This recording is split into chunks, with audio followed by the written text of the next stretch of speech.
Perang Mediterania terancam pecah. Militer Turki desak Erdogan untuk lawan Eropa.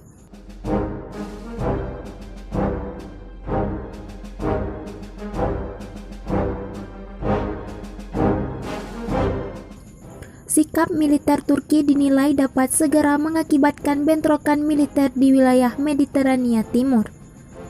Hal itu terkiat dengan peningkatan perlawanan Turki terhadap negara-negara Eropa tercermin dalam sikap konfrontasi tentaranya.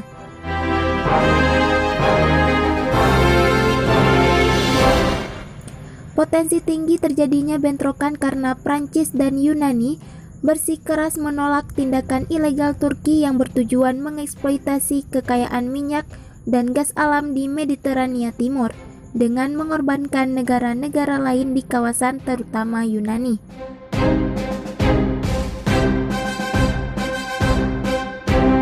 Melansir The Arab Weekly pada Sabtu 12 September 2020, latihan udara militer Turki di atas Pulau Gallipoli membawa pesan yang mengancam kepada orang Eropa.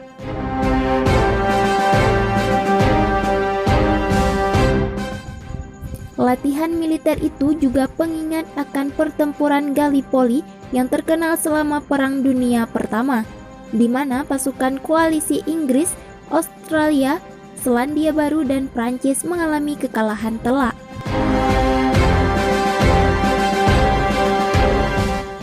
Dalam Perang Dunia Pertama, Eropa gagal menginvasi Istanbul, ibu kota Kesultanan Utsmaniyah pada saat itu, yang merupakan gerbang kunci bagi bangsa Eropa untuk mencapai bagian timur laut Kesultanan Utsmaniyah yang ingin digunakan dalam mendukung Rusia melawan pasukan Jerman.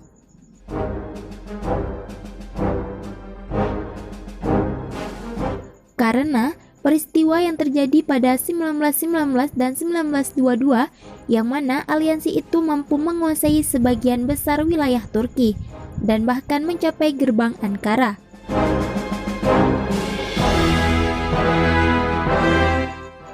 Tindakan aliansi itu mendorong pemimpin Turki Kemal Atatürk untuk melancarkan perlawanan setelah memobilisasi seluruh penduduk Turki. Pada 1922, tentara Turki melancarkan kampanye pembersihan etnis yang menyebabkan pembakaran sebagian besar lingkungan Kristen di kota Izmir.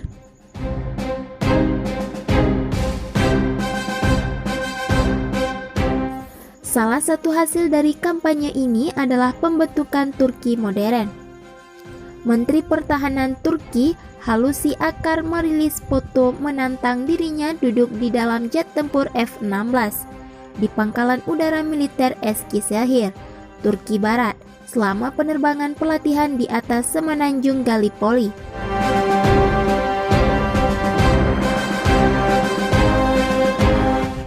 Foto Ankara memperkuat argumen yang mengklaim bahwa para pemimpin militer garis keras di Turki adalah orang-orang mengarahkan Presiden Recep Tayyip Erdogan lebih dari yang dia arahkan.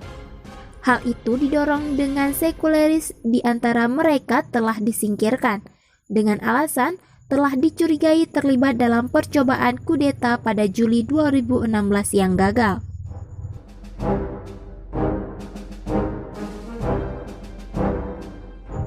Erdogan adalah bagian dari aliansi dengan pensiunan ekstremis dan perwira militer anti-Barat, kata penulis politik Turki İlhan Tanir.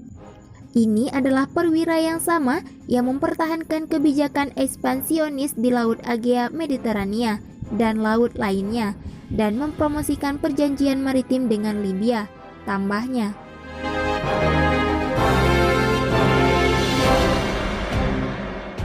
Tanir melanjutkan bahwa hubungan antar anggota aliansi itu saling menguntungkan karena Erdogan menerima persetujuan untuk kebijakannya di Libya dan pensiunan perwira militer mendapatkan pengakuan, pengaruh, dan selebriti.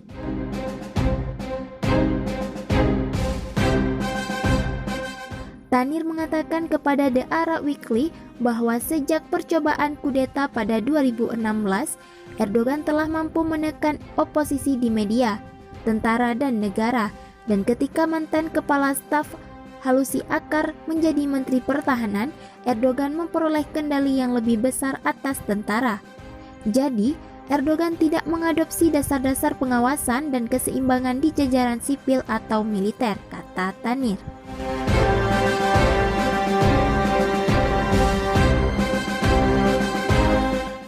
Henry J. Barkey, Profesor Hubungan Internasional di Universitas Den Haag di Amerika Serikat, memperkirakan konfrontasi di Laut Mediterania akan meningkat.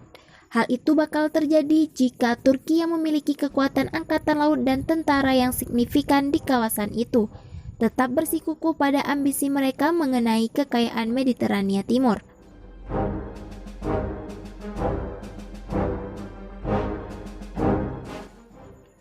Barkey yang menjabat sebagai asisten peneliti senior untuk studi Timur Tengah di Dewan Hubungan Luar Negeri Amerika Serikat, mengatakan tidak menutup kemungkinan bahwa wacana menantang Erdogan bertujuan untuk mencoba mendorong pihak lain di Mediterania untuk memasukkan Turki dalam negosiasi tentang berbagai sumber daya daerah tersebut.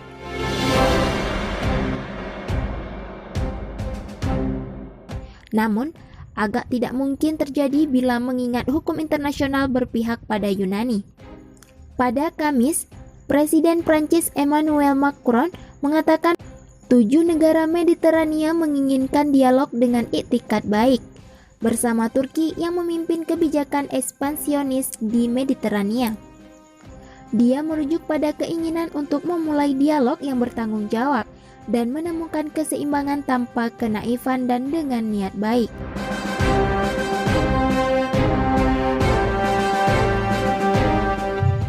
Penolakan internasional terhadap proyek-proyek Ankara di Mediterania semakin meningkat, dengan Washington mencabut embargo senjata di Siprus dan Yunani merundingkan pembelian pesawat tempur dari Prancis.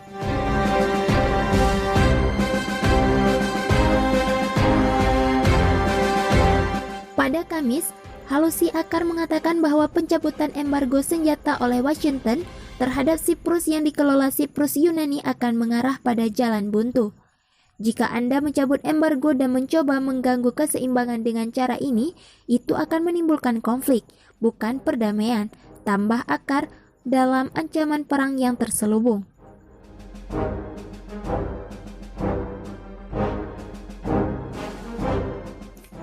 Menteri Luar Negeri Amerika Serikat Mike Pompeo mengatakan bahwa negaranya telah mencabut pembatasan yang diberlakukan pada penjualan peralatan dan layanan pertahanan, tidak mematikan ke Republik Siprus, untuk tahun fiskal berikutnya yang membuat marah Turki.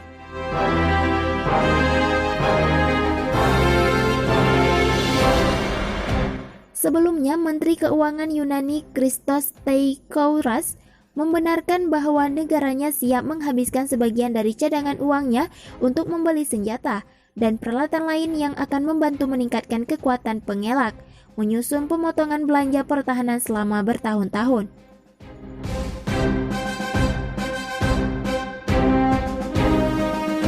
Pada pertengahan Agustus, Prancis mengirim 2 jet tempur Rafale dan sebuah pesawat pendukung untuk ditempatkan di pangkalan udara Andreas Papandreou di wilayah Paphos di Siprus dalam kerangka perjanjian militer yang baru-baru ini diaktifkan antara Prancis dan Siprus. Langkah Prancis itu adalah pesan peringatan yang ditujukan untuk Ankara. Para pengamat percaya bahwa epicentrum krisis kini telah sepenuhnya bergeser dari Libya ke zona maritim di seberang Siprus, yang menegaskan bahwa Libya hanyalah pertujuan sampingan bagi Turki.